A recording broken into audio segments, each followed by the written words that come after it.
Bismillahirrahmanirrahim. Assalamualaikum warahmatullahi wabarakatuh. Pada kesempatan ini kita akan membahas tentang ormas atau organisasi kemasyarakatan yang memang akhir-akhir ini cukup banyak disorot dengan sentimen yang cukup negatif sebetulnya kalau kita mendengar ormas ini. Tapi kita akan coba membahas sisi lain dari ormas. Pertama, ormas itu apa sih sebetulnya? Di ormas ini adalah organisasi yang dibentuk oleh masyarakat secara sukarela karena orang-orang itu memiliki kesamaan visi, kesamaan aspirasi, memiliki kesamaan kehendak, memiliki juga kesamaan kebutuhan, memiliki kesamaan kepentingan, dan tujuan untuk melakukan perbaikan. Tujuannya itu adalah untuk melakukan perbaikan yang diinginkan, biasanya ya perbaikan terhadap kehidupan sosial atau kesehatan sosial, atau terkait ekonomi, kesejahteraan, atau bahkan juga pendidikan, atau mungkin juga terkait masalah keagamaan begitu. Sebenarnya berasal dari kebudayaan Barat, dapat dirunut mulai dari tokoh Cicero. Cicero ini adalah seorang filsuf, juga seorang orator ulung, juga dia adalah seorang penulis, juga bisa dikatakan juga adalah seorang negarawan Romawi kuno. Dalam tulisan-tulisannya atau dalam pidato-pidatonya mulai menggunakan istilah society civils. Dalam tradisi Eropa sampai abad ke-18, pengertian civil society bahkan dianggap sama dengan pengertian negara atau state. Jadi kekuatannya itu bisa dibilang sama, yakni suatu kelompok atau kekuatan yang mendominasi seluruh kelompok masyarakat lain. Di Eropa pun dulu begitu. Jadi civil society atau ormas itu bisa dikatakan menandingi kekuatan suatu negara. Nah, kemudian barulah pada paruh kedua abad ke-18, terminologi ini mengalami pergeseran makna. State dan civil society kemudian dipahami sebagai dua entitas yang berbeda. Dalam perkembangannya yang lebih lanjut, konsep civil society ini pernah dipahami secara radikal oleh para pemikir politik yang menekankan bahwa civil society ini memerlukan kemandirian dan perbedaan posisi sedemikian rupa sehingga civil society ini adalah antitesisnya daripada negara. Nah, pemahaman seperti ini ternyata mengundang reaksi pemikir lain untuk memberikan pemahaman yang lebih lanjut, yaitu Friedrich Hegel yang mengajukan tesis bahwa civil society ini justru memerlukan berbagai macam aturan dan pembatasan-pembatasan serta penyatuan dengan negara lewat kontrol hukum. Jadi kalau Hegel ini meminta agar civil society ini diberikan batasan-batasan dan juga penyamaan visi dengan negara, sehingga civil society ini bisa dikontrol atau negara ini bisa mengontrol administrasi ataupun secara politik begitu. Hegel rupanya ingin mengembalikan posisi negara sebagai entitas yang lebih berkuasa. Nah, itu pikiran yang ada dalam benaknya Hegel begitu. Entitas yang lebih tinggi itu adalah tetap negara, dan organisasi kemasyarakatan atau civil society ini harus mengikuti aturan main yang dibuat oleh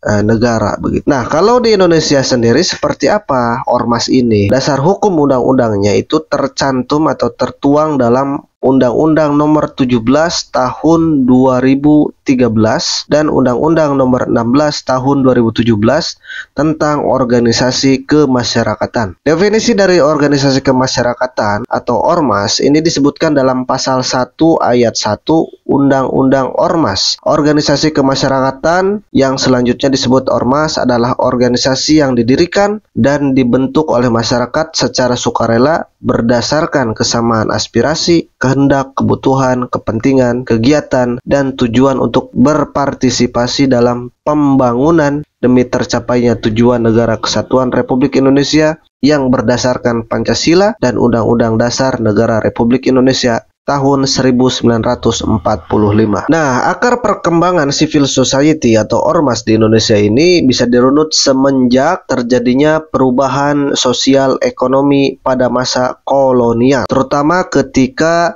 kapitalisme merkantilis mulai diperkenalkan oleh Belanda. Nah, kapitalisme merkantilis ini telah ikut mendorong terjadinya pembentukan sosial lewat proses industrialisasi, urbanisasi, dan pendidikan modern. Hasil dari kapitalisme merkantilis ini hasilnya adalah antara lain munculnya kesadaran baru di kalangan elit pribumi yang kemudian mendorong terbentuknya organisasi-organisasi sosial modern. Nah, gejala ini menandai mulai bersemainya civil society di Indonesia. Nah, kemudian pasca kemerdekaan pada tahun 1950-an, pertumbuhan civil society ini mengalami kemajuan yang memang ketika itu baru saja merdeka, lagi kuat-kuatnya begitu untuk membuat ormas-ormas, membuat organisasi-organisasi gitu. Nah, kemudian era Orde Lama tumbang atau era Bung Karno tumbang, maka muncullah era Orde Baru di bawah kepemimpinan Soeharto.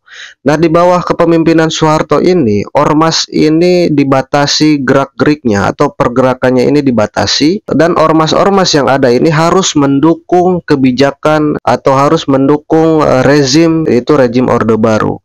Nah, artinya jika suatu ormas itu ingin tetap ada atau ingin tumbuh atau bahkan ingin berkembang, dia harus mendukung apa yang dilakukan oleh Orde Baru. Nah, kemudian Orde Baru tumbang, maka lahirlah reformasi. Nah, di era reformasi inilah ormas-ormas mulai berani menampakkan wujudnya ke permukaan begitu. Ormas-ormas yang bercorak kesukuan atau bahkan agama atau bahkan kepemudaan gitu ya, mulai menunjukkan identitasnya gitu, menampilkan identitasnya bahwa ormas itu seperti apa gitu.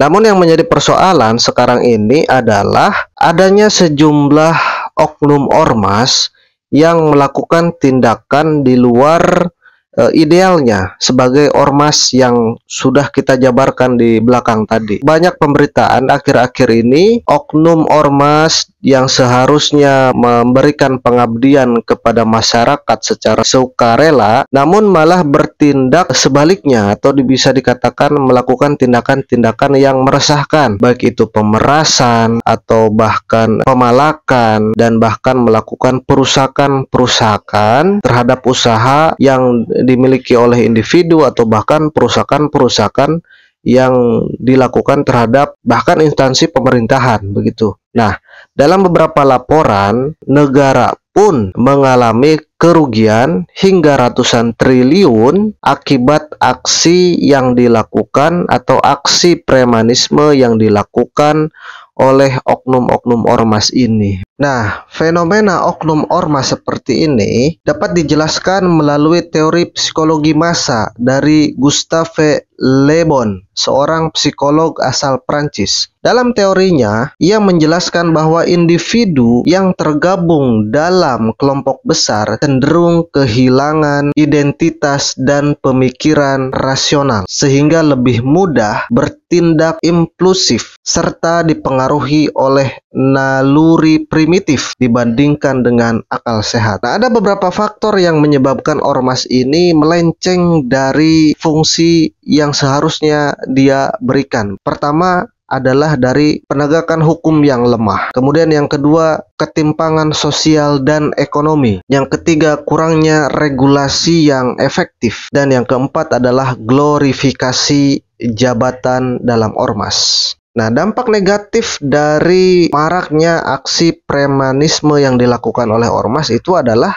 yang merosotnya minat investasi di Indonesia begitu. Dan bahkan tidak hanya itu, banyak laporan pun atau pemberitaan-pemberitaan pun, usaha-usaha kecil pun juga merasa terhambat karena harus menghadapi pungutan-pungutan liar yang dilakukan oleh oknum-oknum ormas itu gitu. Pada akhirnya fenomena premanisme dalam ormas merupakan cerminan dari sistem sosial, kemudian sistem ekonomi, dan juga hukum yang masih belum berjalan dengan efektif. Nah, jika aturan dan hukum ditegakkan dengan tegas serta kesejahteraan masyarakat juga meningkat, pendidikan juga berperan dengan baik, maka peran ormas ini bisa kembali ke fungsi yang seharusnya. Artinya, ormas ini sebagai wadah aspirasi dan pemberdayaan masyarakat, bukan sebagai alat untuk meresahkan masyarakat begitu. Jadi kembali lagi, sudah saatnya pemerintah dan juga para pejabat, juga para pemimpin dan juga masyarakat mulai kita sama-sama introspeksi diri sehingga melahirkan generasi-generasi yang mampu untuk mengangkat derajat bangsa Indonesia ini sehingga menjadi negara yang terbebas dari ormas-ormas yang berbau premanisme, tapi melahirkan ormas-ormas yang melahirkan ide-ide visioner begitu ya, punya banyak kreativitas dalam menciptakan sesuatu gitu ya, berproduksi begitu ya, bukan menjadi ormas yang meresahkan karena tidak punya kreativitas produksi atau kreativitas berusaha. Karena kan kembali lagi gitu ya, ketika hukum tegak dan juga pendidikan yang melahirkan generasi-generasi yang cerdas, ya otomatis ormas yang bermunculan pun adalah ormas-ormas yang berkualitas, bukan malah ormas yang meresahkan. Itu saja mungkin video kali ini. Semoga bermanfaat. Terima kasih. Assalamualaikum warahmatullahi wabarakatuh.